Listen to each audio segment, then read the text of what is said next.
Hey, it's Tim, Pickup Truck Plus SUV Talk, joined by the 5'1" of the world for one more live stream this year. It's Jill Simonello from Chicago. Howdy, Jill.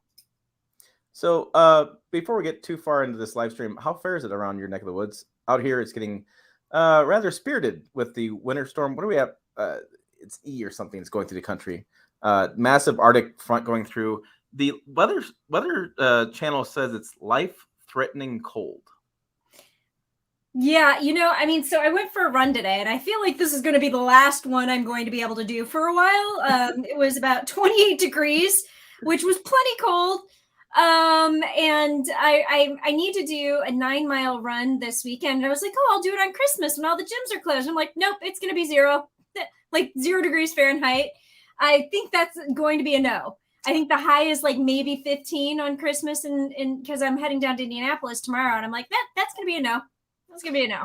Yeah, so overnight it's -20 here. Daytime high tomorrow is -5. Yes, I will be doing Duramax diesel in the cold start. I appreciate that. I'll be doing that. So yeah, it was pretty crazy. And the weather's getting the wind is blowing. It's been snowing all day, and the storm going through is legit. So those up there driving, be careful. For those truckers on the road, we're thinking about you guys. Be safe out there. You got a job to do. I get it, but this is legit. Safe. Yeah, this is nuts. I've been getting calls like every hour from my mother, who, by the way, I'm in Chicago. She's in Indianapolis, and I'm driving to Indianapolis tomorrow, and I'm going to be driving a Kia EV6, so an electric car. And she's like, when are you coming? Well, the storm is starting at 4 p.m. When it's going to be starting earlier than that in Chicago, like every hour, like giving me the weather update. And I'm like, mother, I'm like, I can look at the weather. And I know how to drive in snow. I've lived in it all of my life. And by the way, I spent 10 days in the desert driving in sand recently. I think I'm good. I'm good. I can dig myself out. If nothing else, I can dig myself out. I may have to bring the heated mittens though, just in case. But yeah, it is like some legit weather is hitting like just the northern half of the United States. And so everybody who's out there who's driving, just be safe and observe the weather conditions. We all want to get home for Christmas, but we want to get there alive. Yeah. Well, yeah.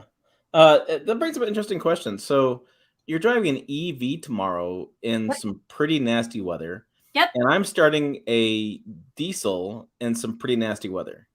So yeah, so I'm planning on doing a video similar to what I did with the F-150 Lightning. Yep. Because it was really funny. So in that video, people are like, that is not cold. It is not cold enough. This is balmy weather. And I'm like, 28 degrees is not balmy. But apparently in North Dakota, it is balmy at 28 degrees. And so since it's going to be colder, I figured, and it's going to be snowing, and we're going to have all sorts of interesting weather going on, I figure, okay, we'll revisit. And because the Kia EV6 is not a brick on wheels, and I that is how I'm affectionately referring to the F-150 Lightning. I'm hoping I'll be able to get a little bit better fuel efficiency, and that the range will be a little bit better. And it does fit in my garage, so I do have it plugged in. So I will be leaving it 100%. So yeah. I had the same comments. I went out. It was like, I don't know, 5 degrees something, and people were like, well, in Canada, you can't get anywhere unless it's -25 degrees and blowing 9,000 miles an hour. And I'm like, you know what, you guys, props to our Canadian folks out there, but come on. All right, so here we go. So let's let's dive into most liked and most disliked SUVs and trucks real fast in the comments. Dylan wants to know if we've been behind the wheel of Rivian R1S. Jill, I have. I have been behind the wheel of R1T, but not the R1S. And then Sunjab wants to know, how do you compare with the Toyota RAV4 hybrid and Honda CR-V hybrid? I will tell you this. I've been into Toyota RAV4 Prime many times, but Hyundai, I've owned a Honda CR-V, but I cannot get behind the wheel of those darn things. So I've driven them both. So let me go to the R1S question first. I have driven it. It was not a very long test. It was like a half an hour test. It was at the North American Car Truck in the Year jury semifinalist drives that we had in Detroit. So had the chance to get behind the wheel, crawl in the second row, the third row, and touch all the surfaces and everything like that. It's a pretty cool vehicle. I've not driven the R1T, so I couldn't tell you how different the systems are from the truck to the SUV. But the one thing that I found rather irksome in that vehicle is to adjust your side mirrors and your steering wheel. You have to use the infotainment screen. I remember you saying that and how annoying that was because you pointed out that you typically get to driving, then you start adjusting stuff. You're not. I know the proper. Look, hold on. The proper way to drive is when you get in the seat, you adjust all the mirrors, you adjust the seat. I get it. Nobody does that, but I get that's the proper way to do it. I would tell you my colleague Aaron Turpin does, but he was a truck driver for like 10 years. So I mean, it's ingrained in him. But I don't do it either. I get in, I start adjusting mirrors as I'm going. Well, so I always adjust my mirrors for how I'm sitting. But here's the thing, once I get on the highway and I'm seeing like the lane lines, I have to readjust the mirrors because sometimes I don't have them tilted out far enough, because I like the way I like to adjust it is basically like my rear view mirror has this much, and then my mirrors kind of pick up where my rear view mirror leaves off. But you can't always tell that until you get on the highway. And so I always adjust my mirrors before I get in, but then I have to, at least the first time, readjust them once I am on the road. And by the way, it's also, not only is it through the infotainment screen, but it's really fast. It switches really fast. And so like if you're not like looking at it and maneuvering it immediately, it's gone. And then you're like not able to adjust your mirrors. So didn't like that. But he's asking how fast the R1S is versus the Ford Lightning. You know what? I honestly did not do a pedal to the metal, like 0 to 60 kind of launch test in either of them. So I couldn't tell you. Neither of them feel like super heavy vehicles. They're both electric. They're both fun to drive. They're electric. Like there are some electric vehicles. So I'll say like the Volkswagen ID4, that is sluggish as heck. That is not a fast EV. No. I didn't know that. That's a no. But Rivian and Ford both, like, they've got some good pep in their step in terms of the acceleration. So that's a hard question to really answer. And then back to, unless you wanted to say something else about that, I was going to move on to the RAV4 versus CRV. Nope. I feel like I kind of cut you off there because I wanted to say was they're both like EVs that tout speed, and I don't know. I just feel like the whole idea of driving EVs fast is just kind of directed what you're going to get out of them. And I feel like with most EVs, who cares how fast they go anymore? You know, I mean, once you do a Hummer that weighs 9,000 pounds, goes 0 to 60 in 3 seconds, like it just doesn't matter. There's no drag racing anymore with EVs. Like it just, who cares? It just, I don't know. That's my jilted. Let's see, my jilted old man kind of viewpoint of everything. Get off my lawn. I just don't give a crud how fast drag racing is with EVs because I just don't think it's that important anymore. Yeah. I mean, and once you do the parlor trick a couple of times, it gets old. And the only time it really matters, like how quick it moves, is when you're merging with traffic in Chicago. Frankly, can you like weave your way in, and both of those vehicles will do it just fine. Yeah, I got bored doing Watts to Freedom mode with the Hummer. I did it like 9 times. I was like, okay. And the thing is, the Hummer didn't feel like as fast as the Lightning because the Lightning threw your head back a little bit more.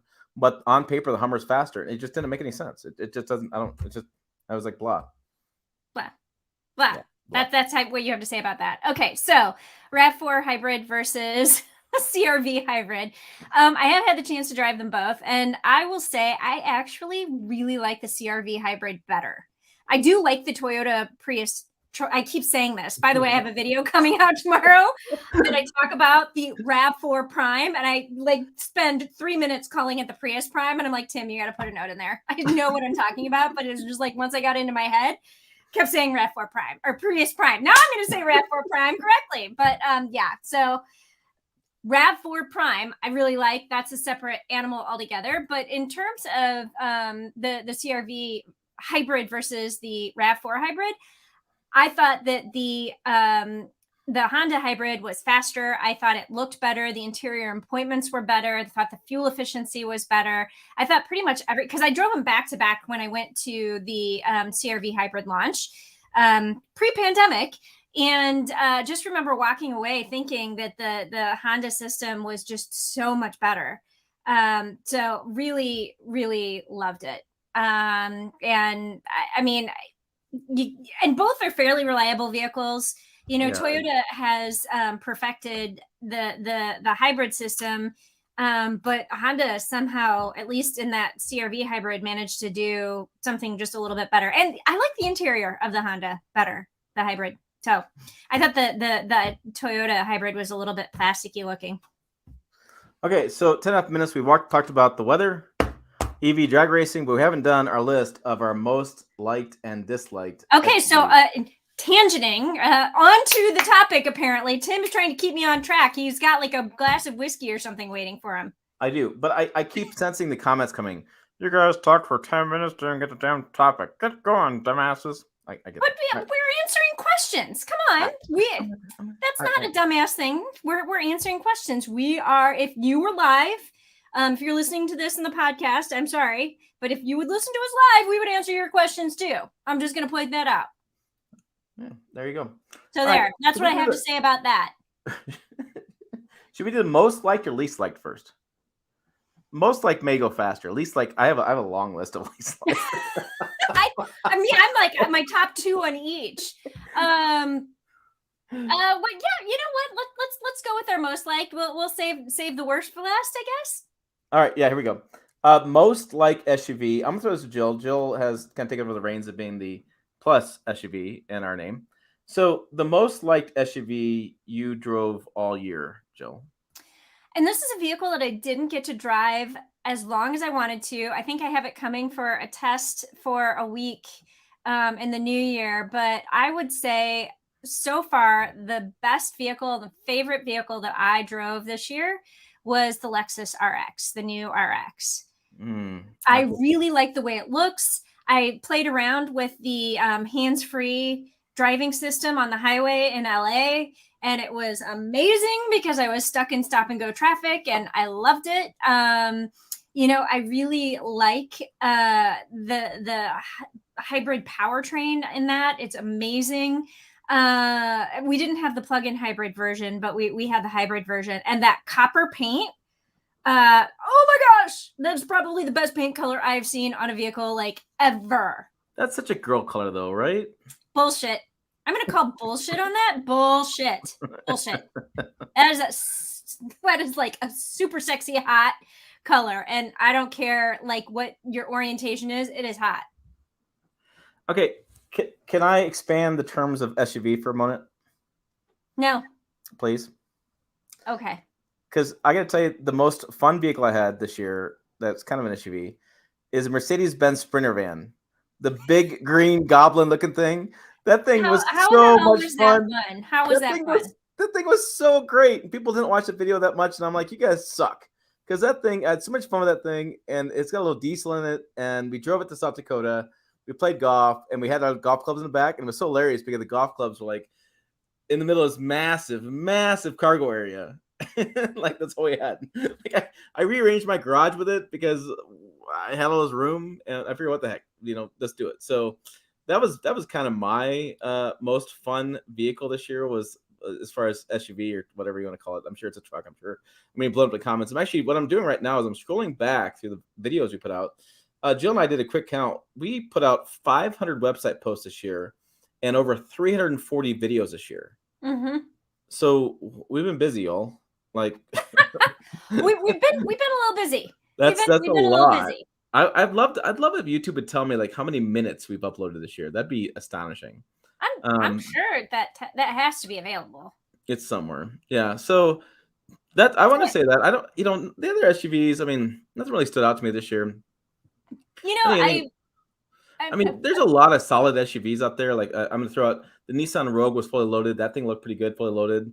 With Kia Sorento, we took that basic, but still was pretty good for the price point. I mean, it's hard to find a bad SUV these days. Yeah, and I mean, I know everybody here loves to talk about EVs, but I would say I've also, and I didn't spend enough time in the Cadillac Lyric to really say whether or not I loved it, but I'm intrigued by it. And the 20-minute drive that I did in it at the NACTOY semifinalist drive was favorable. But I'm really digging the Kia EV6. So I'm excited to take that for a road trip down to Indianapolis to see how it does in the cold weather, because I think that could make or break my opinion of that vehicle. And whether or not I feel like anxiety, how it handles in the snow, how it handles in the cold, how it charges.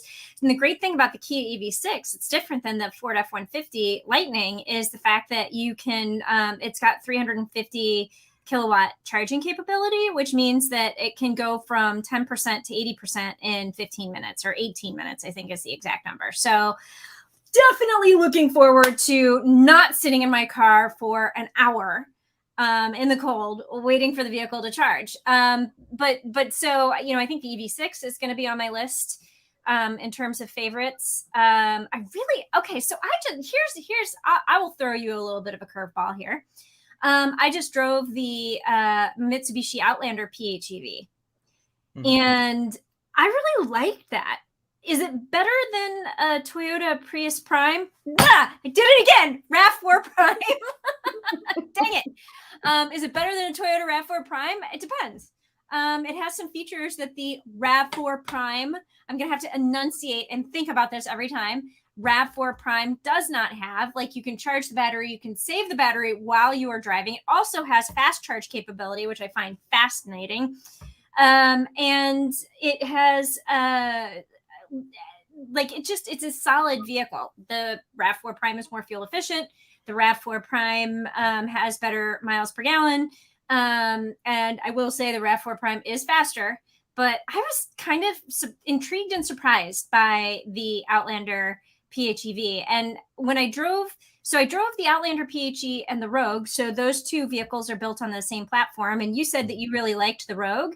When you look at the gas models, I like the Outlander better than the Rogue. And then you add the PHEV-ness to it, and like, it levels up. So, I mean, I would, from the interior, I mean, the third row is kind of ridiculous, but a little bit functional.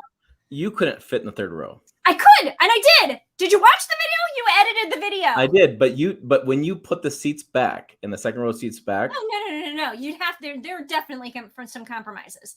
I fit, but you're gonna have to watch the video to see how that works. It is quite the impressive video when she has to pick up her feet because she's gonna get her legs smashed.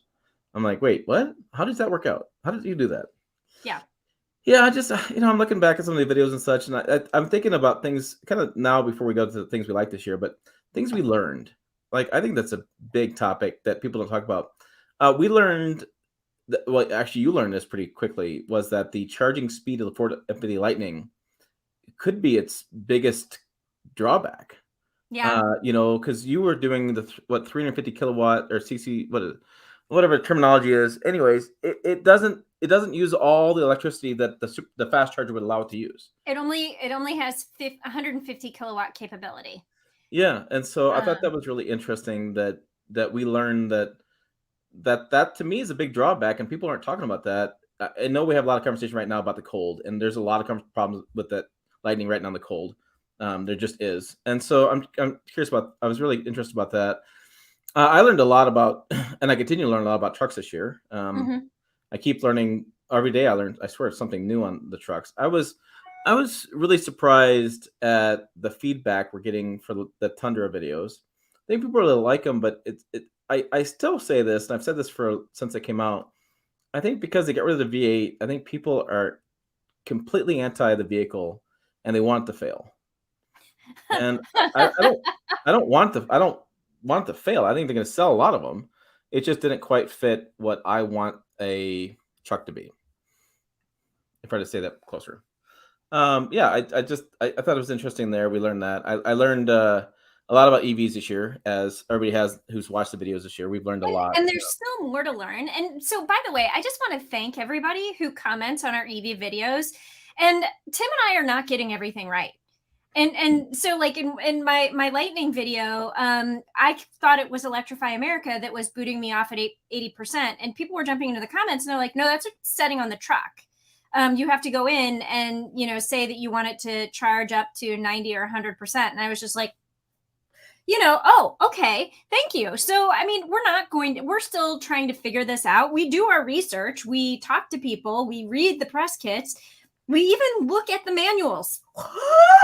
I mean, crazy, but we're still not going to get everything right. And so I am a big fan of constructive criticism or thoughtful correction.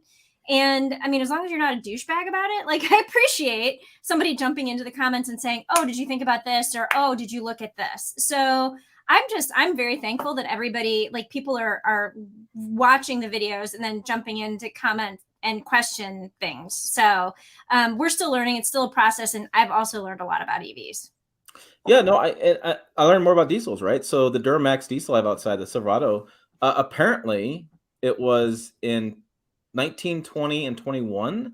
There was actually a high idle setting on the 3-liter Duramax. Yeah. Matthew Nixon says, "What are you talking about? You guys always get everything right." No, we really don't. But no, I mean there was a high idle setting on the 3-liter Duramax for the LM2, and then somebody commented, they said, you know, I went and looked at it again and it's gone. So along the way, Chevy did an over-the-air update and took away high idle, which makes that diesel even more different than you would the heavy-duty diesels. And so I thought that was really interesting that I didn't realize that had gone away because we hadn't really paid attention to that.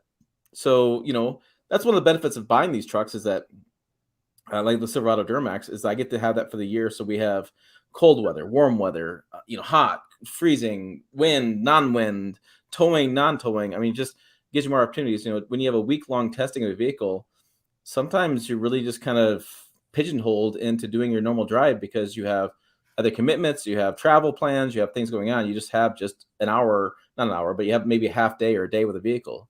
It's you know, I always argue with some of our colleagues about that. They're like, well, I can do a review in like a half day. Why do you need 7 days?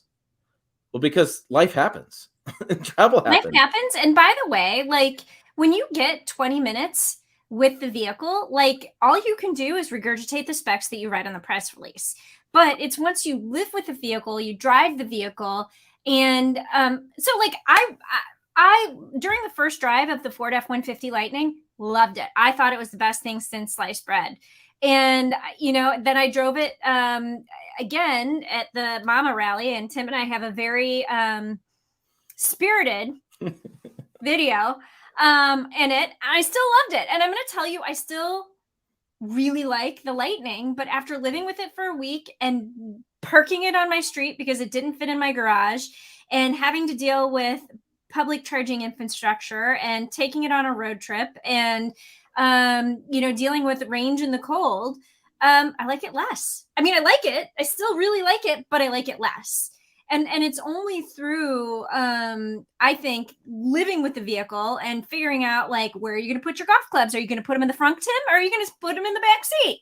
But I mean, I think it's only through actually living with the vehicle that you really, really do better reviews. And I think we hear all the time on this channel that people appreciate the fact that we give very real world information. It's not the high level, you know, this has 300 horsepower and 50, you know, 150 pound-feet of torque, and it goes from 0 to 60. I mean, blah, blah, blah, blah, blah, read the press kit. I mean, that's just boring stuff, and you can get that anywhere. And so, you know, I appreciate the fact having the vehicles for a little bit longer allows you to really be in the space and think, oh, you know, this is something that an owner would consider. Oh, this is where I'm going to put my briefcase, computer bag, you know, takeout.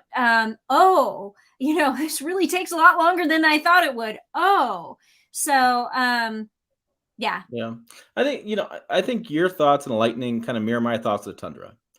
In that when I first got it, I was pretty excited. I mean, when I first saw it, I wasn't so excited, but when I got it, I was excited. We had a new truck. New truck's always a good thing.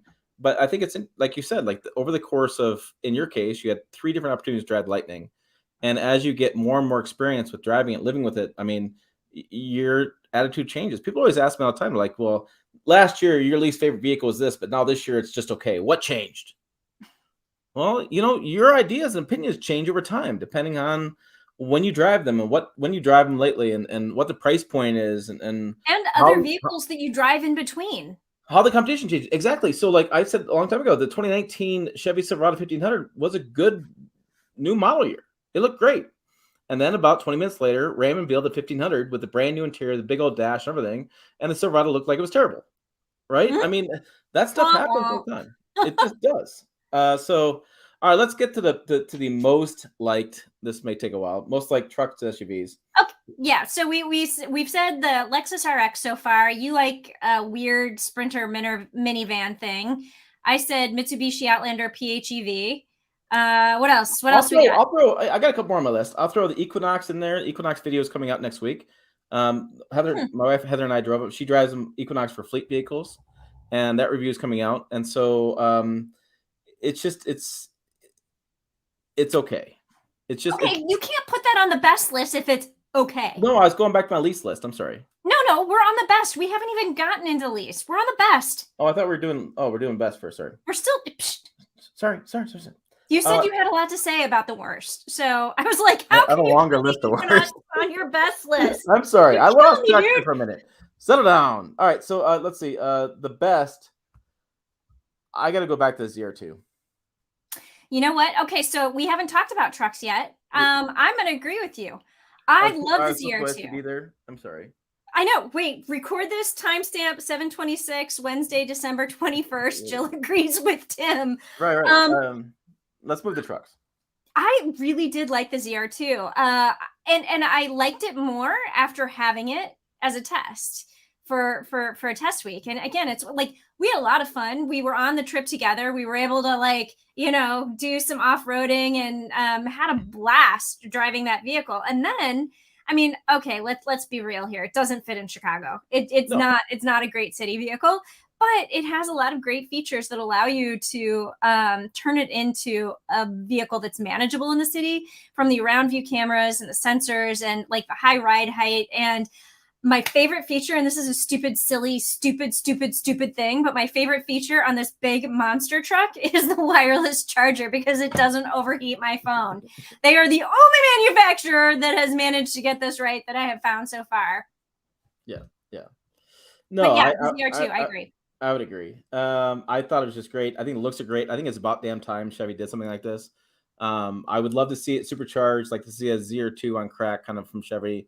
Because the TRX is really taken up next level, and so I just like it. I just thought it was I was cool. I thought it was good that they finally did it. Yeah. So somebody said. So moving on, Raptor R. I did drive that in the sand dunes in Michigan. That is a lot of fun. It is just way too much money. it's just, and I mean that's kind of my problem. So I look at my most list, and it's like it's just a lot of money. I just don't tend to spend that much, and I just don't want to spend that much. I mean, I don't want to pick on. I don't want to say too much about Chevy because I just bought one, so I don't want to come out too biased. But I really like the LT Trail Boss. Again, $60,000. You had the LT basic interior Trail Boss. You had lift. You had things like this. I thought it fit pretty well. 450 Tremor. I'm a big fan of that Tremor look. I know Jill just had the Maverick. I have a Maverick outside. I just like the way they did the Tremor packaging. I know we didn't talk too much about SUVs, but we did. What was it, Expedition? We did the Tremor, and it was better. I mean, the Expedition needs a refreshed interior badly, but I thought it was better. I think overall the Tremor was such a great offering from Ford. So they give you the choice between the FX4 now and going full Raptor, and just that sweet spot in the middle. And I swear that orange styling, man. I sit at my desk, look at my road right across. I can look across the field. There's a road, that major road. I can sit here while I'm working during the day, look over, and I can see Fords driving by throughout the day, and I can always pick out the Tremors from it. I'm probably 300 yards away. I can pick them out because they just stand out. I just think it's just perfect. It's well designed, and it's a nice compromise of off-road capability without putting it over the top and making it too expensive. Yeah. No, I thought the Tremor was really great. I was trying to look back and see what Rams we drove. Well, still, I'm gonna put in a little bit of a plug here for the Hyundai Santa Cruz on the truck list. Yep. I mean, It's little, and I'm still calling it a pickup truck, even though people are like, it's not a truck, it's a truck, it has a bed. Sure. But after spending 10 days with this vehicle for 10 hours a day, I still really liked it. The seats are comfortable. It drives really well. The engine, like the turbocharged engine, did really well for us. And the transmission, once we figured out the trick of flipping it over into manual mode when we were driving through sand and rocky terrain, was also amazing. And I like I really can't think of anything terribly negative to say about that vehicle other than the fact that the tonneau cover doesn't keep dirt out. So all of our gear was dirty. I'm still like, I have a box right here with all of my dirty, dusty, like Rebel stuff in it. And I'm just like, yeah, I need to just put that in the garage. I'm just not even going to open it. Because open on a summer day, period. Yeah, open outside on a summer day. But no, I have to give, like, I would say that is still one of my favorite vehicles, and I like it better than the Maverick because I like the heated and cooled seats. I like the comfort of the seats. I like the turbocharged engine better than I like the Maverick's turbo engine. I like, I don't know. I liked I like everything about it. Yes, it costs more. Yes, it does. It does cost more, but it has more luxury amenities. It has an amazing around view camera. It has push button start, which my Maverick that I had last week did not have. It had a key. It had a key. So I don't know. So I gotta give the plug for the Hyundai Santa Cruz. And if I were to go back and talk about, like we talked about themes a little bit, what we learned, I would say this year has been the year of the compact truck. Mm-hmm. We've seen the Maverick came out last year, but we've really this year seen the Maverick and Santa Cruz. I've seen them on roads more. I've seen people asking more questions. People watch more videos more, and I think we're really seeing resurgence there. I don't think that the Maverick and Santa Cruz are selling as hot as some of the commenters would think they would. I think they're selling all right, but I don't think the Maverick is selling pretty well. Yeah, but I think what I'm trying to say is some of the commenters are like, "This is the best thing ever. Every truck guy needs this. This is the only truck you need." And we're seeing that that's not really how it's playing out. But I think the same thing. Somebody said to me that EV truck same way, and I was like, dude, I'm like, EV trucks are expanding the truck audience. The Maverick and Santa Cruz are expanding the truck audience. They're not replacements for gasoline versions or a 1 ton or 3/4 ton or half ton. They're just expanding the number of people. I mean, I can tell you what, if you were sitting in Jill and I's seats and looking at the comments and looking at the stories that we're writing and reading stuff, you'd be amazed at how wide the spectrum is of our commenters. Mm-hmm. It's pretty incredible the number of people that are, and they're really passionate. I will tell you, the EV truck fans are really passionate. The Maverick and the Santa Cruz fans are really passionate. The half ton fans are, I mean, they're all really passionate groups. Well, and I will say, the pre-pandemic, I used to get people come up and talk to me all the time about the vehicles that I was driving because they're usually not available yet. They're unusual. You don't see a lot of them. But post-pandemic, in this new world that we're in, and also being a girl, I think dudes are a little bit nervous to come up and talk to me, especially in Chicago, because they don't want me to think that I'm woo, don't rob me. But but so people just don't, like, post pandemic, people don't talk to me about the vehicles that I'm driving anymore. But there have been 2 vehicles this year that broke through that code of silence, and one was the Toyota Tundra. Before it was really widely available. I had somebody like who followed me on TikTok found me in my grocery store parking lot. And they're like, "Are you Jill? When are we seeing this on TikTok? I'm really excited to learn about the Toyota Tundra." And I was like, "Need to stop filming in the grocery parking lot." Noted. Because he was like, "I saw you in this parking lot, with one of your videos, and I hoped I would see you here one day." And I'm like, "Okay, stopping that." But the other vehicle that somebody came up to me and talked about was literally on Monday when I swapped out of the Maverick. The Navs guys, the people who deliver the vehicle, drove away, and somebody had been watching me while I was, get out of that vehicle, talk to the Nav guys, and the Ford Maverick drove away, and this guy literally backed up down my one-way street and was like, and so I rolled down my window, and he was like, "What was that?" I'm like, it's a Ford Maverick. He's like, that is the perfect size truck. He's like, I need that. And I'm like, he's like, does it have a 6-speed, or a V6? And I'm like, no, it does not. And he was like, whoa. He's like, I need that truck. And then he like drove away. And I was like, okay. But 2 vehicles, the Tundra and the Maverick. They did not make my best list, but somebody here likes them. I want to piggyback on that and talk about my thing on that is that the Ford F-50 Lightning, I had more people stop me in town than I've ever recalled. Not I as think a it was right on person. par with the Bronco. When the Bronco came out, I had one of the first Broncos in, I'm gonna say Nebraska, honestly at the time, and so people stopped me with the Bronco. But I had 4 or 5 people. I have one guy I still have to call him back because he flies the Flight for Life helicopter here in town. He wanted me to bring my kids up and go for a ride in the helicopter. But he really wanted. I mean, stopped me. I had people stop me with that truck, and I was really surprised. On the flip side, how many people ignored the Hummer EV? It Yeah. was shocking. People, the Hummer EV sat outside because obviously it doesn't fit in the garage, but people like didn't want to ride in it. I had to like convince some cousins to go for rides. My neighbors, one of my neighbor came over and he's talking to me. He says, "Yeah," he goes, "Wife and I drove by. We saw the Hummer outside, and she's like, man, I really like that Hummer." And he goes, "Well, it's an EV." She goes, "I will never drive an EV in my life." And I was like, "Okay." I'm like, "Get it, noted. Hummer EV only exists because it's an EV.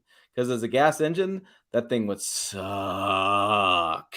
It's way too heavy, way too inefficient. I mean, it'd just be terrible." So I was surprised by that. I was surprised how much the Lightning got people's attention, but how much the Hummer EV, like, just people just ignored it. Like, and I get it, right? The price point's ridiculous.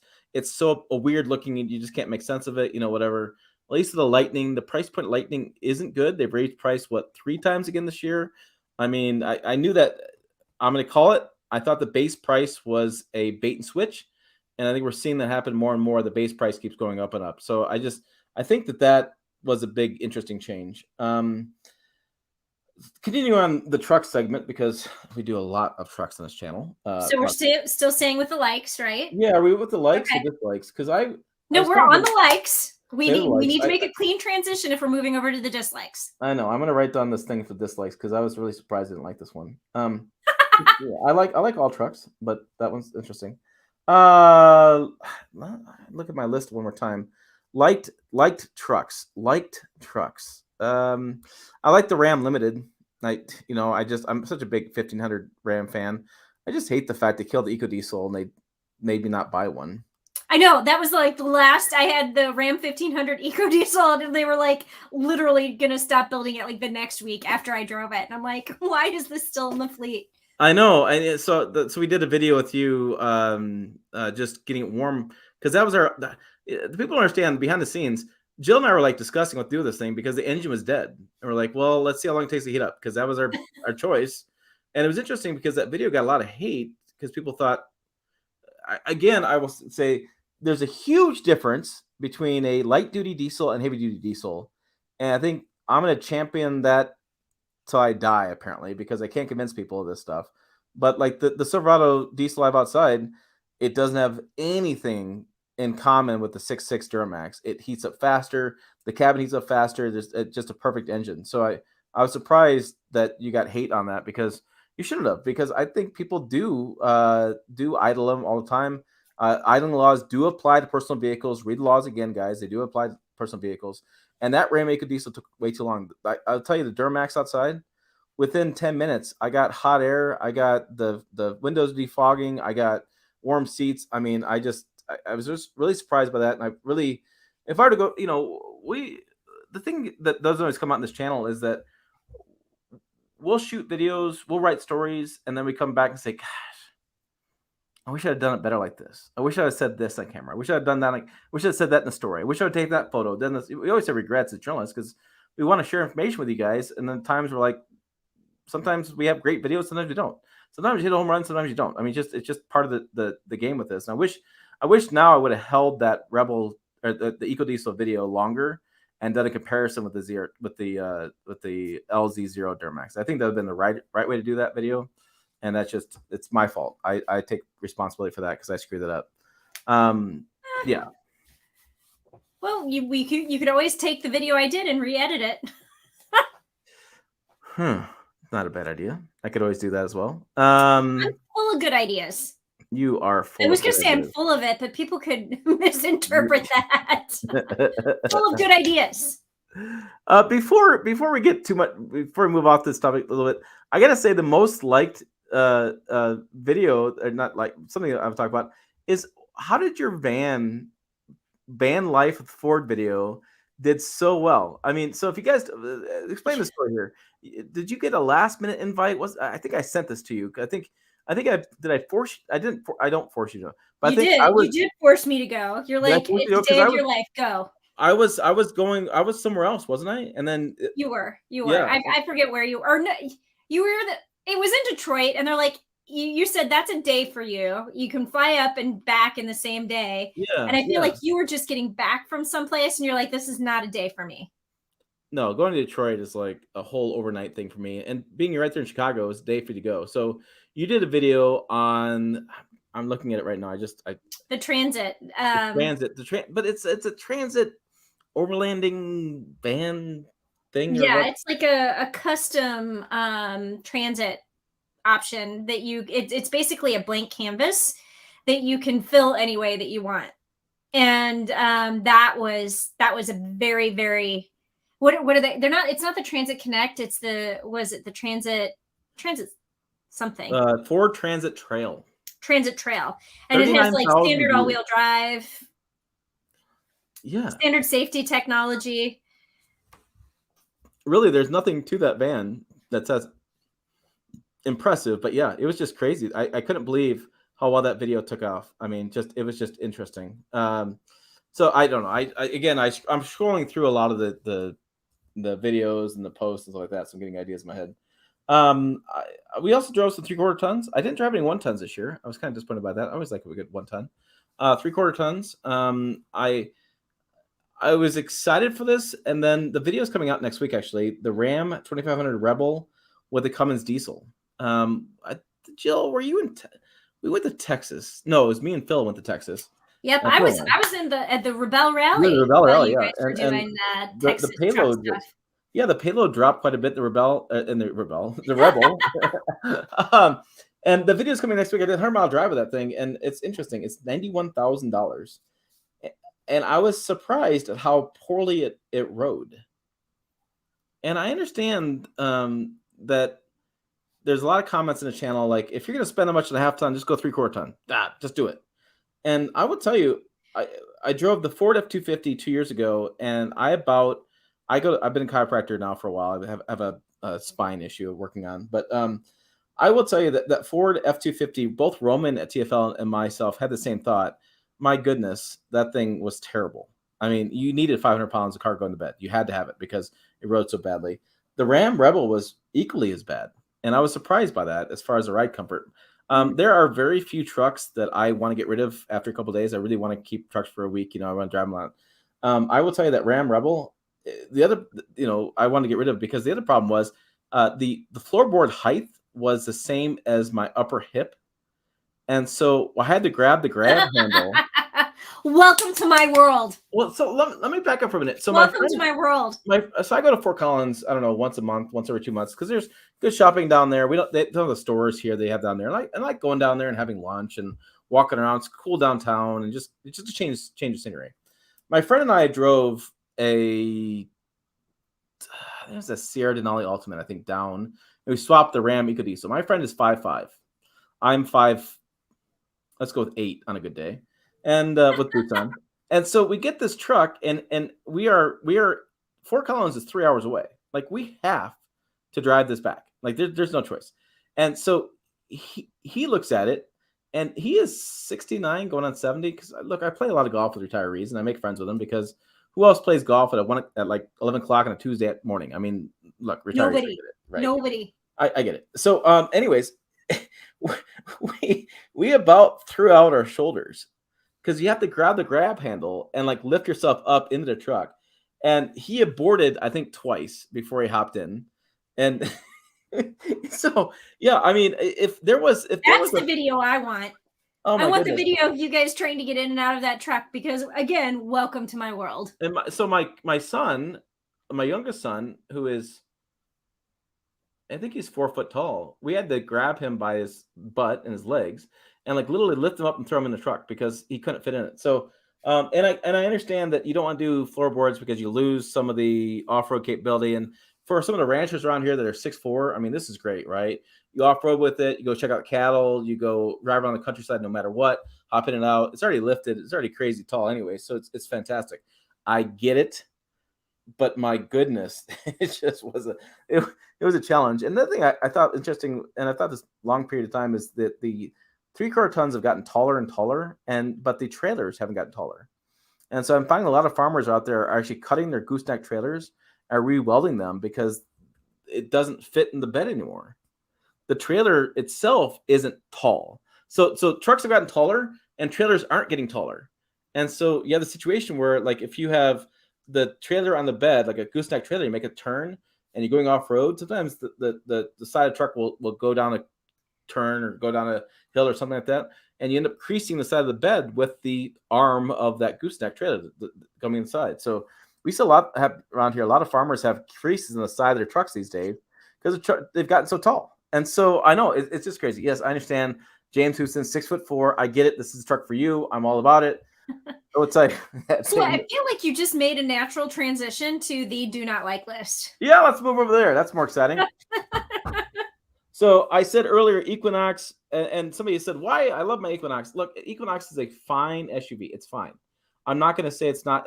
It just, as the wife and I were driving around, we both said the same thing. There's nothing wow about it. There's just nothing that stood out to us compared to. But does that make your least favorite list? Like, I mean, the Toyota Corolla Cross is fine. But it's not going to make my least favorite list. I'm going to tell you what makes my least favorite list. All right, hit it. The Volkswagen Taos. Ooh, I was going to say ID4, but I think we drove the ID4 at Mama, and that's on my list too. At Mama and at Tawa, and I had it for but the Taos is even worse than the ID4, and here's why. I'm a Volkswagen owner. I love German engineering. I think Volkswagen typically has done a very good job with their vehicles, even, moving them into the SUVs, making them feel sporty. But I don't know what they did. I'm trying to remember. I had the I think I had the all-wheel drive version, which has a different transmission than the front-wheel drive version. And whatever the heck they did to that vehicle, it was like, I mean, it was like literally herky-jerky, the worst transmission power delivery that I have ever had. And I walked away from that thinking, what the hell? Like, what the hell has Volkswagen done to their lineup? Because GTI owner here loved the sporting characteristics, thought they've done a pretty good job with the Atlas and the Atlas Sport Cross. I think that's what they're calling it, or Cross Sport. Yeah. But whatever they did to the Taos, which is essentially the Golf replacement in the United States, by the way, because it's the compact, SUV. And the Golf is no more in the United States. It sucks. Like, it literally was the worst vehicle I drove all year, and it made me angry. It made me angry. The vehicle made me angry. I'm gonna throw one at you. Have you driven the Infiniti QX55? I have. So I drove the QX60, and didn't we have a spirited drive in the QX55 at the Tawa truck rodeo? We had something, and I will tell you, I'm throwing it out there because I can't tell you how many colleagues of ours have bitched about the QX55. That clutch transmission they did in that thing, I thought the QX60 was fine. It was much better, but the QX55, keep an eye out for that.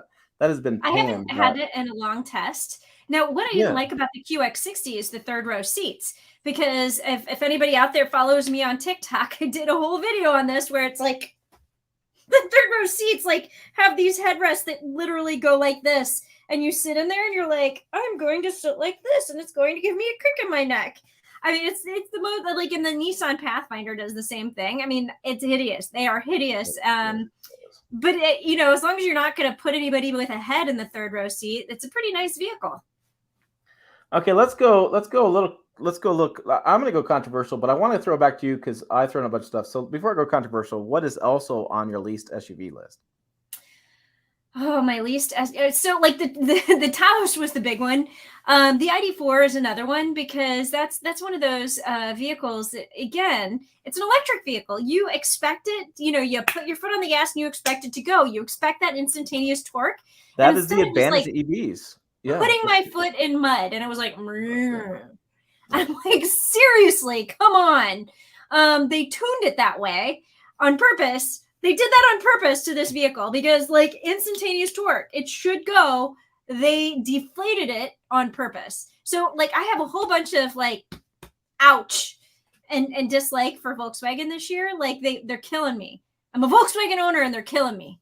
Yeah, I mean, I was surprised. I mean, in my view, people buy EVs not for the environment. I think that's just ridiculous. I think most people, on a whole, most overall customers buy it for performance, ease of ownership, just plugging in every night, less maintenance.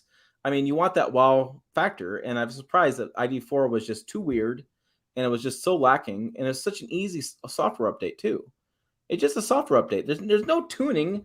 Dude's not crawling into the engine and tweaking something. It's just, they can do a software update and just improve that vehicle overnight. It could be that fast. It really could be. All right, so let's go controversial. Okay. We have this, and I still have not gotten pressed on this. I wonder why. Right? The new Sequoia. Oh yeah. Like, yeah. so, oh my goodness. I know we're both like. So let me back up and say this. I wish that Tundra had this front end that Sequoia has. I think the Sequoia looks so much better. Yeah, it looks so much better. I'm with you there. That third row storage situation. We had so much, so many comments. So many comments, so many questions. We ended up doing. I grabbed Phil in Texas. We ended up doing a video on how bad is it, and we compared it to the Expedition, Tahoe, the Yukon, and wow, I was surprised that people were just so spirited, and we did find that the third row, that little shelf thing, does hold 100 pounds. Right? Yeah, I sat on it. We've done. It holds me. It's the flat loading floor aspect that's not there. Yeah. It's the way to design that and the way they've done that, the layout of it and the towing experience we had. I was surprised that more. I think that was the biggest takeaway. So Jill and I are both at this event, and we going to go for a towing experience with Sequoia. It's part of the deal. So we're going to off-road with it. We're going to drive it and tow with it. And we just get busy doing so many videos that we basically only could do a towing because the off-road we just didn't have time. But we were towing with it, and the Toyota team there had actually went and got a weight distributing hitch after hearing so many complaints from the day before. There were so many complaints they actually would have got weight distributing hitch because there was so much sway. And so and like the hurt, like again, like just rubber banding. I mean, even like, so Jill and I drive differently, and even with me not steering as sharply as she does a little bit, it still was not the same. And the guy rode with, he even said that, he goes, you and Jill drive differently. He goes, you're much more relaxed, much more take your slowly on the turns. Jill's a little bit more, but that's okay. So here's the thing. I was like basically white knuckling while I was towing because the vehicle literally was like, and I wasn't doing like slam on the accelerator and slam on the brake. I wasn't driving like I normally drive. Yeah, I'm not trying to throw Jill under the bus here. No, she did a great job driving, and I was riding with her. It was noticeable, and granted, you've towed a lot more vehicles than I have, but like I remember towing with the Tundra, and I was like, "This is easy, this is seamless, this is awesome." And then you get into Sequoia, which is essentially like the same vehicle, and you're like, "Nope." Yeah, I think that's my biggest surprise. We walked away, and we edited our video carefully. We want to make sure that we're, not haterade, because nobody wants to hear bitching all the time. That doesn't make any sense, right? Well, unless you want Jill rants. Everybody wants those all the time. Everyone's Jill rants. But I mean, so we walked away. We talked about it. You and I went back and forth a little bit on it, and then we saw the edit videos come out. Everybody was raving about the towing experience of the Sequoia, and we're like, do you not understand? They went and got a weight distributing hitch because they heard so many damn complaints. Like, yeah, that was such a weird thing. I've never experienced it. Typically, when you get 40 to 50 journalists together, you're going to take the top You take 5%, toss it away because 5% newbies and they don't know what they're doing, and they're gonna be like, "Oh my god, they flew me to this Everything is expensive awesome. hotel, and they fed me shrimp, and they bought my view, and they bought my oh my god, just stop. They have some self-respect for yourself as a journalist, not be bought in that stuff. But also, you throw away the 5% of the haters who don't understand what you're doing, right? So, like Because they're I was angry. Sequoia launched. Somebody said, "What's the 0 to 60 time in Sequoia?" And I was like, "Really, really? Nobody That's your question? Nobody cares. Like, just stop." And so you throw but the majority of journalists, I think, when you come to the end of the day, they all have this. We all have a similar viewpoint on vehicles, or we'll argue our viewpoints, whatever. But we tend to. I think journalists as a group, we tend to have the similar viewpoints and things, and Well, that we so can surprising. find some of the high points and low points that we agree on. Yeah. So I mean, it was. I was so surprised that vehicle, and what I thought, how much of our colleagues just they missed, they didn't experience. I don't know. That was so weird. It was weird. So strange. Yeah, I did at the LA Auto Show. I was looking at the third rows of full size SUVs, and if you haven't seen that video, it's on the channel. And yeah, like you when you get into the third row of a vehicle just standing alone, you're like, yeah, this isn't that bad. It's fine. We both fit. It was fine. But then, like, you get into the third row of that, and then you get into the third row of something like the Jeep Wagoneer, and you're like, oh, this is really different. And by the way, the Jeep Wagoneer was amazing, and the Toyota Sequoia, literally, like, I felt like I had my knees to my chin, and I'm short. Yeah, and I think I'm gonna go back to James. He says, I heard this Sequoia is the way it is because Toyota wanted to get rid of it. No, they did not. Toyota. People get mad at me because I say hybrid and Toyota. Anyways, Toyota has some really high hopes for Sequoia and Tundra sales. They basically think the San Antonio factory will basically double. Well, go back to the production it had when Tacoma was there, and be producing just many vehicles because Sequoia and the Tundra are going to be so hot that they can't keep them in stock. Yeah, but didn't they only sell like 3,000 Sequoias last year or something like that? They sold a very, like, they're like, we're going to triple sales. And I was just like, ooh, 18,000. That's a big number to hit. Yeah, I was surprised, but Toyota had said that, and I think that I don't know. The problem with sales results right now is you can't trust them because it's all about who has supply of parts and supply of things. When I was at Fort Wayne last week doing the plant tour, they're like, chips, we got tons of chips. We don't care about chips anymore, but we just run out of the foam they put underneath the hood to keep the sound deadening out of some of those trucks. They're like, you wouldn't believe this stuff we're running out of. And the problem is the supplier runs out, the supplier lays off people, gets more parts in, wants to ramp up supply, can't get the people to go back to the line, and he can't get the supply back up. He says the problem they're facing now is supply, is people. Fort Wayne wants to run more shifts. They can't. They can't hire enough people, and they're doing They tell me they're doing robots because they have to, because they'd be even further behind. And so it is very interesting right now, the discussion or where the industry is at the moment. I have high hopes that we'll have some changes next year and more supply, but yeah, high hopes. High hopes. Okay. High apple. So, sorry. In the sky, hopes. Focus. High hopes. You said you had high hopes. It made me think of the High Hopes song. What else do we shoot? What else was on our least or most? We're on the least. What do we miss? Keep with the topic. I'm just saying. What else? What did we miss? So SUVs. I'm trying to think of what has been new that has come out this year that we've had the opportunity to drive. I mean, I wouldn't put this on my least list, but I'll put it on my least favorite third row seat list. And that's, other than the Sequoia, that's going to be the Cadillac Escalade V. I don't understand how a vehicle that costs $150,000 just can't put more padding in the third row. Like, come on, just give me something. I don't know if I had the Escalade this year or last year, but I can't tell you how disappointed I was in that vehicle. My neighbor, I mean, the engine is amazing, but that third row seat, no. Well, my neighbor, who was a 6'2", was a 6'2", he could not sit in the second row without his head smacking the roof. He had to recline the second row seat to be able to, and he had to lay back like gangster style, and I'm sorry, I'm white. This is what things we use. Anyways, I had to lay back like that to try to get comfortable in the second row of that seat. And I was surprised at how I've driven this Escalade now, the prior generation and the new generation, and it is flat out the vehicle I wouldn't buy. I'd buy a Yukon. I'd buy a Yukon. I think the Yukon has the luxury features I kind of want for the price point I'm willing to spend. The Escalade just doesn't even get near it for me. And the Tahoe, I just feel like the Tahoe is good, but I would just go Yukon. Yeah, I know General Motors Jeff was on here. I'm sure he's gonna say something, but yeah, there's a video, Jeff. I should send you a clip of that video because I actually put a video on the screen with him. And I will say this: I've learned a lot about tall people in my last 2 years. It depends on your torso.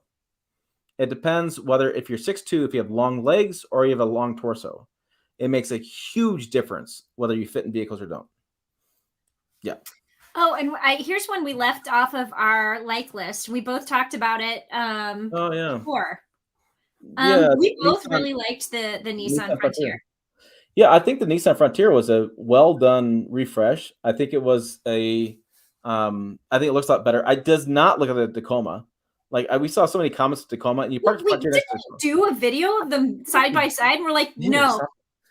I think we talked about it, whatever. But when you see the Tacoma next to the Frontier, it's like obviously they're different. Like obviously they're different.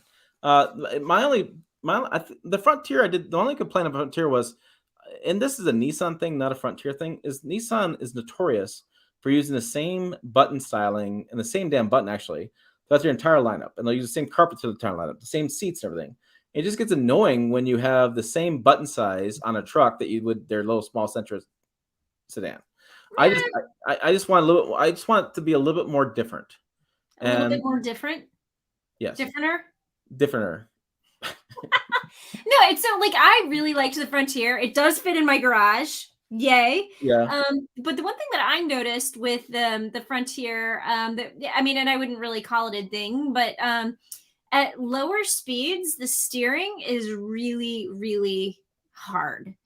Yeah, you pointed that out, and I heard from comments. People said that the steering was really bad, and I didn't experience it because I was too busy driving fast in the dirt. I was right.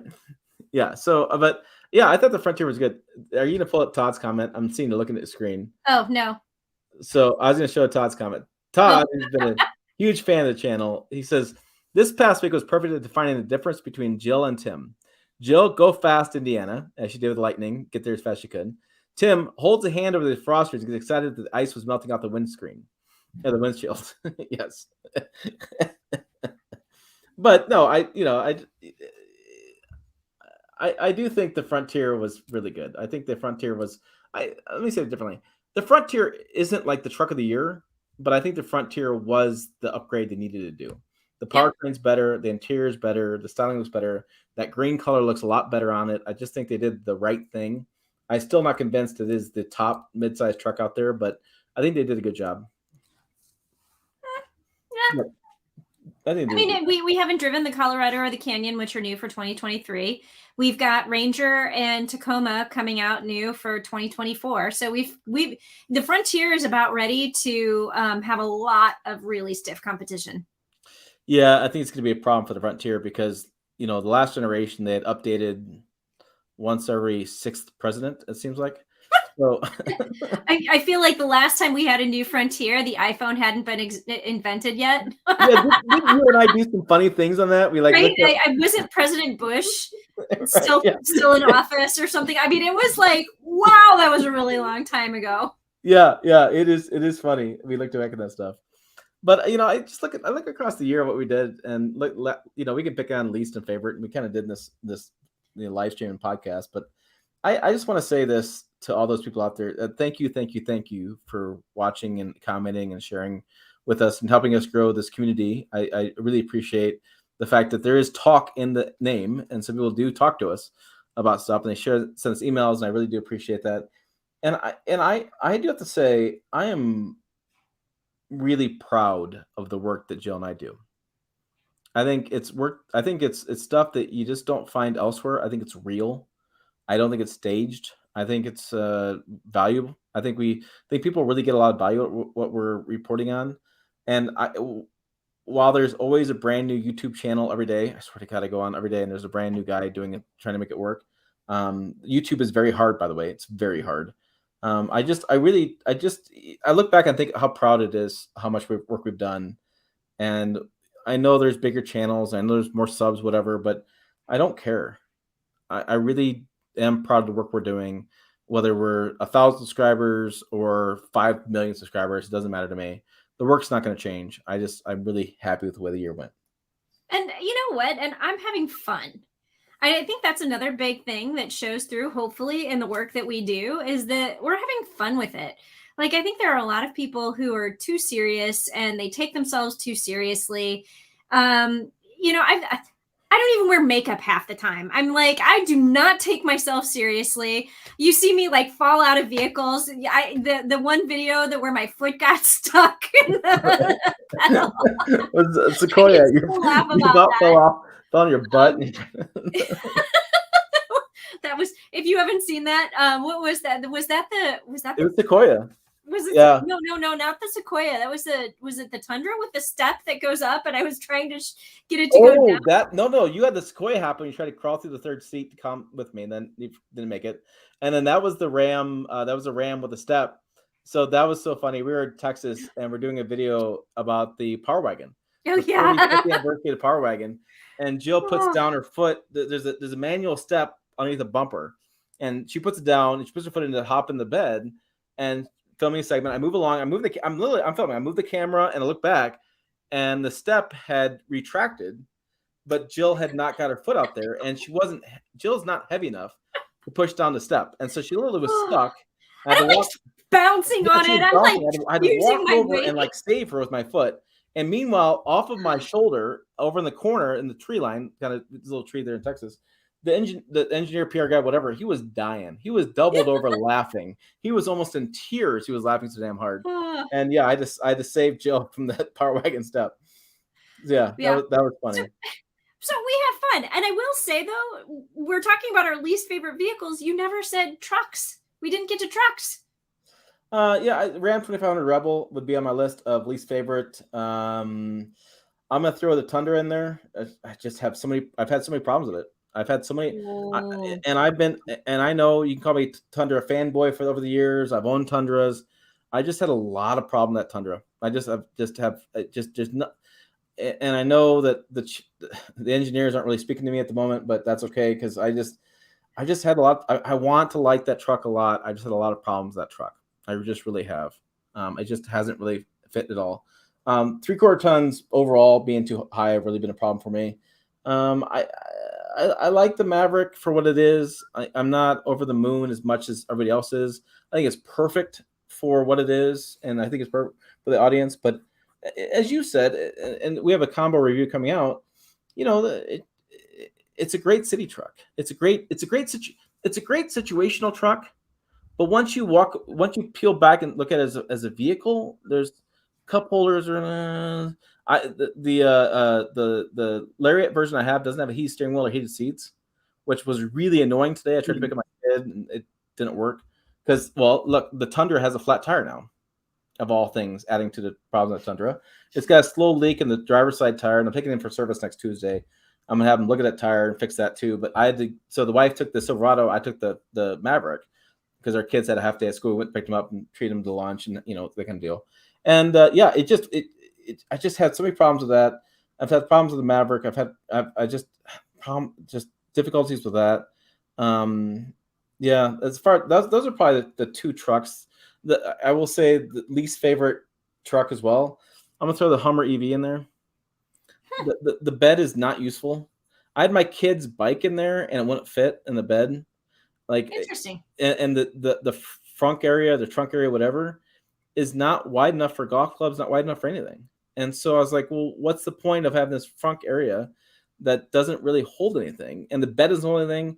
And inside the cabin, it's smaller than a crew cab truck, but proportionally on the outside, looks like a freaking transformer. Looks like it should be a 1-ton or something, right? But yeah, inside the vehicle, more than meets the eye, right? It's just it's not very big. And I just was really disappointed. The performance is fine. The Watts to Freedom mode is cool to show off. It gets boring after a while, and I don't like the way the dampener is set up. That's one thing that Jill and I learned with the Bilstein, and we learned a lot at Bilstein. I thought that trip was really cool and really important. And when you hit the accelerator on the Hummer, the hood raises up as you go, right? Yeah. And remember the TRX drive with the Bilstein headquarters? Remember how that TRX did not do that? Yep. The engineer, so they made the dampeners so it would accelerate smoothly, not raise up. And I'm like, why is this raising up? And then just think it could be even faster. And I'm sorry, but crab walk is a parlor trick. Like I drove it around all week trying to figure out a reason to use crab walk, and I've not figured out a reason. Now 4-wheel steering is legit. That thing I did donuts around a stop sign that was sitting out in the street. I mean, it was fantastic, right? But crab walk, I've never found a reason for the crab walk. I just can't figure that out. And so, yeah, parallel parking in Chicago. Yeah, but I don't know if you could really. I mean, I guess you could. Maybe. I don't know that I'll ever get it as a test track here. But if I do, there will be a video of me parallel parking in Chicago. And again, I was disappointed people didn't want to see they didn't want to see it. The video views weren't as high.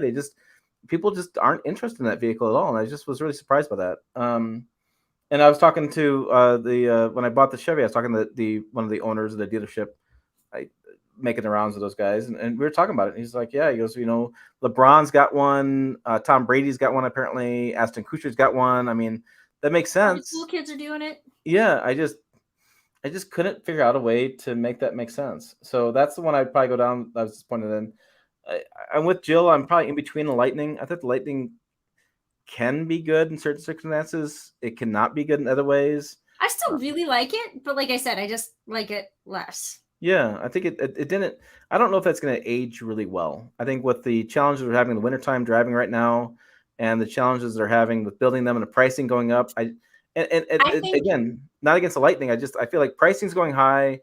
Cold weather range is becoming an issue. I worry about that vehicle. It'll be like the Nissan Leaf, the original Nissan Leaf. That got like 90 miles of range. Yeah. They're still on the road and people are still driving them because they just need it to 20 miles a day.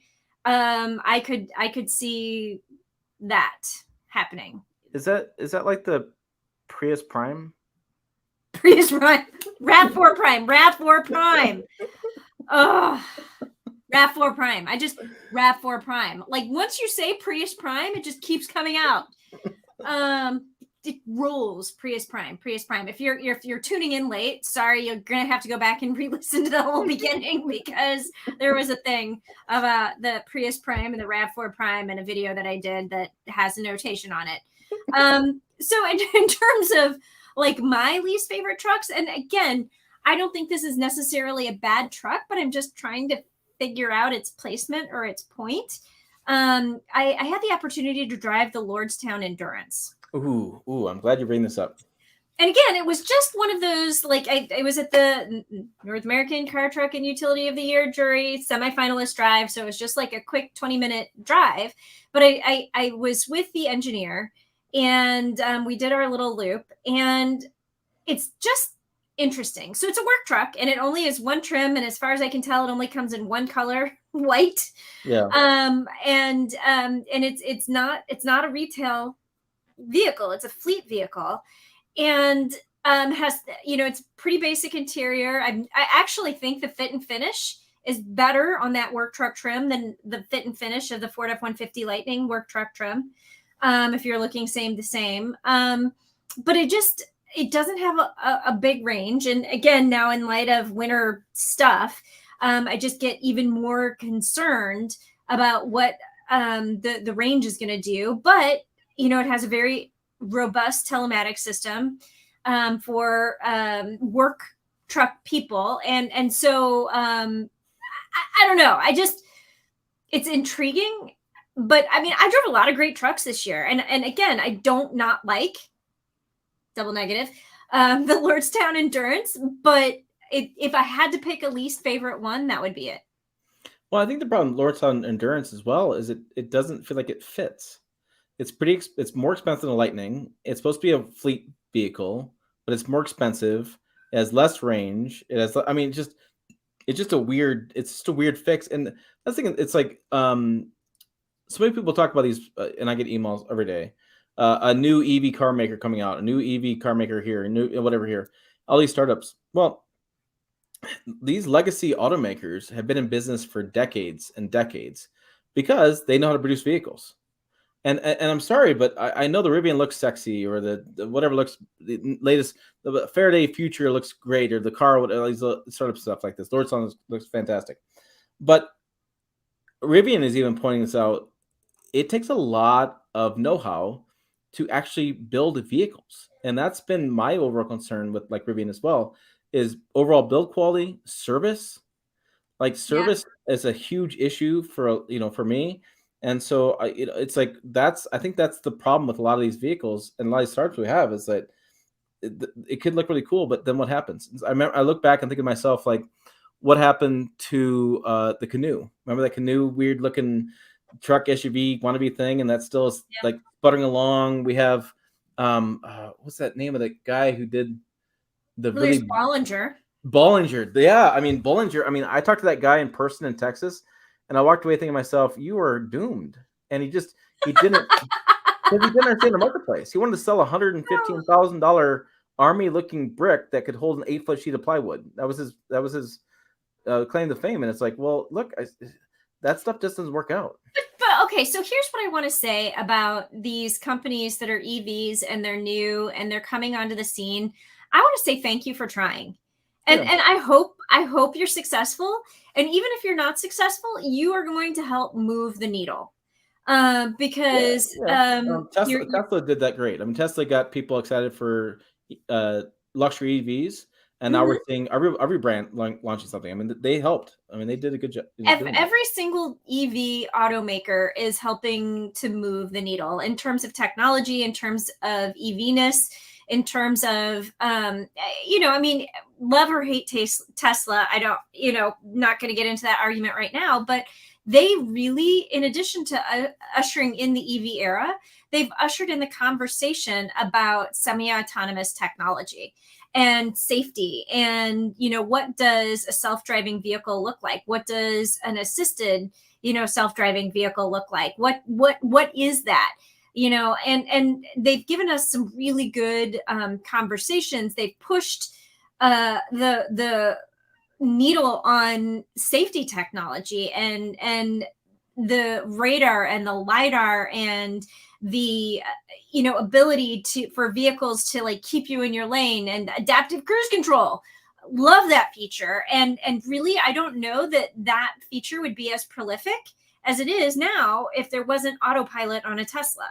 So I just, all of these great thinkers are adding to the automotive industry, even if ultimately their vehicles don't come to market, they still live on in other ways. And I think we're in a really exciting time, and I want to make it very clear, we've talked about our favorite vehicles and our least favorite vehicles, but there are very few very bad vehicles out there. I mean, maybe the Volkswagen Taos is one of them, but but there are very few bad vehicles out there these days. I mean, they're on a whole reliable, they've got good technology.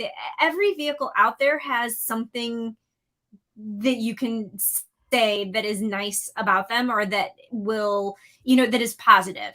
And so I just, we're offering an opinion here. We don't mean to throw anybody under the bus. We don't mean to be mean. We don't mean to, damage anybody's reputation in any way, but it's just our opinions of what we liked and what we didn't like. And vehicles by and large are really, really good these days. Yeah, and I would piggyback on and say that it's such a great time to be in our work, because like you guys are learning about EVs, we're learning too. We're learning drawbacks, we're learning the good things, the positive negatives. I'm excited to see what happens with hydrogen next year. JL Platinum brought it up. I can't wait to see what happens with hydrogen next year. I think that's gonna be, as we're seeing difficulties with EV trucks, I think we're gonna see that more come as a role. I'm excited to see how that plays out. I'm excited to see what happens with advanced driving systems. I mean, we've seen the Super Cruise, we've seen the Blue Cruise, and we've seen limitations with that, right? So we learned this year that to have Super Cruise and Blue Cruise, you have to have the subscription service every month to pay for those services. And so, yeah, we don't like that either. But if you can't, you got to have. So there's a lot to be discussing about that. There's just a lot of discussion happening on what's going on with the automotive market, and I can't wait to keep covering it because I think it's an exciting time to be in trucks and SUVs. We're seeing more and more growth in this marketplace, more and more players, and I'll be curious to see what happens this next year. Next year's gonna be interesting mid-sized truck year. We're seeing Ford F-50 maybe redone this next year. We're seeing well, not redone, refreshed. Refresh. Yeah, I don't know what you're gonna say. Redone, refreshed. It's not gonna be all new. I don't know. Ford's always changing stuff immediately, and they're always always making changes. We're seeing that happen. I'd like to see Ram do something. We're gonna see that. I'll be in Vegas to do the CES event, so we'll see the Ram battery electric coming out in like 2 weeks. We'll see what that's gonna actually look like and what their promise is gonna be. We have the Tesla Semi, as Todd brings up. I mean. Yeah, I don't know. It's gonna be interesting to see what happens with that. The Toyota Grand Highlander is coming out. The Lexus TX is going to be coming out. The the Toyota Corolla Cross Hybrid is finally going to be available to drive. Yeah. The Prius just came out, so that means the Prius Prime is coming out. And I really do mean Prius this time, but that also means Toyota RAV4 Hybrid and Prime are probably due for a redo. The Tacoma. We're looking at Tacoma. Dylan says he thinks it's gonna be Ram Dakota as well. I'm not hearing that at all. And people are commenting about this, but I'm not hoping for a Ram Dakota. Yeah, I'm not seeing anything about that at all. As far as Ram Dakota, I'm not seeing any news. I'm seeing lots of rumors. Report on the rumors. Tacoma, Ford Ranger is supposed to be new next year. It could be a big deal next year. The Tacoma could be a huge deal. It's going to be interesting to see what happens with all these mid-sized trucks. Mid-sized trucks have gotten even more insanely expensive. Joe wrote a post today up on Pickup Truck Talk that talks about, you say the Canyon was 70,000 fully loaded? Mm-hmm. $70,000 for a fully loaded Canyon. Wow. A mid-sized truck at $70,000. Yeah, that's really. You want to talk about who has the money for a Hummer EV or right? who has the money for a $70,000 mid-sized truck? Yeah, it's going to be interesting what happens with that. I mean, I think next year's going to be really fun. We have, we'll be in Chicago again. I'll be there a couple times at least this next year, hang out with Jill and hang out with her husband and doing the shows and checking things out. So I think it's going to be an exciting year next year. But, yeah, that's what I got. Yeah, you know what? This year was a great year. I'm continuing to have fun. I think we had a lot of good work.